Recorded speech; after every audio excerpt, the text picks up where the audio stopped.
স্ত্রীর একটি ভুলের কারণে স্বামীর হায়াত ও রিজিক কমে যায়। অনেক স্ত্রী এই ভুলটা করে থাকেন এবং এই ভুলের কারণেই স্বামীর রিজিকে কোনো বরকত থাকে না, স্বামীর ইনকামে কোনো বরকত থাকে না। শুধু তাই নয়, তার হায়াতও কমে যায়। এজন্য স্ত্রীদেরকে এই ভুলটা করা যাবে না। এই ভুলটা কি? নবীজি সাল্লাল্লাহু আলাইহি ওয়াসাল্লাম আমাদেরকে জানিয়ে দিয়েছেন, যেই কাজগুলোর মাধ্যমে আপনার হায়াতে বরকত আসবে এবং আল্লাহ পাক রব্বুল আলামিন রিজিকেও বরকত দিবেন, সেই কাজটা হচ্ছে আত্মীয়তার সাথে সম্পর্ক বজায় রাখা। তবে দুঃখজনক হলেও সত্য, অনেক স্ত্রীরা আছে যেই স্ত্রীরা তার স্বামীর সাথে বিবাহ হওয়ার পরপরই স্বামীর বাবা মার সাথে সম্পর্ক বিচ্ছিন্ন করে ফেলে। স্বামীর বোনের সাথে সম্পর্ক থাকে না, স্বামীর ভাইয়ের সাথে সম্পর্ক থাকে না, সম্পর্ক বিচ্ছিন্ন করে ফেলে।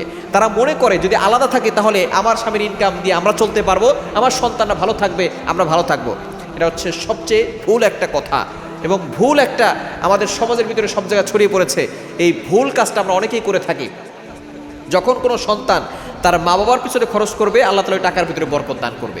তার ভাইয়ের জন্য, বোনের জন্য খরচ করবে, আল্লাহ পাক রব্বুল আলামিন দ্বিগুণ সওয়াব দান করবেন।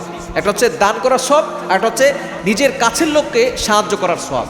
কিন্তু অনেক স্ত্রী এটা বোঝে না, যার কারণে দেখা যাচ্ছে যে তার স্বামীকে তার পিতামাতা থেকে আলাদা করে দেয় এবং তার ভাইয়ের থেকে আলাদা করে দেয়, বোনের থেকে আলাদা করে দেয়। অথচ নবী সাল্লাল্লাহু আলাইহি ওয়াসাল্লাম বলে দিয়েছেন যে আত্মীয়তার সম্পর্ক বজায় রাখবে, আল্লাহ পাক রব্বুল আলামিন তার রিজিকেও বরকত দিবেন, হায়াতেও বরকত দিবেন। সুতরাং কোনো স্ত্রী যদি চায় যে তার স্বামীর হায়াতে বরকত আসুক, সে দীর্ঘদিন দুনিয়াতে বেঁচে থাকুক এবং সে দুনিয়াতে হালালভাবে ধনী হোক, এটা যদি কোনো স্ত্রী চায় তাহলে তার সকল আত্মীয় স্বজনদের সাথে সম্পর্ক ভালো রাখতে হবে। এটা হচ্ছে স্ত্রীর দায়িত্ব।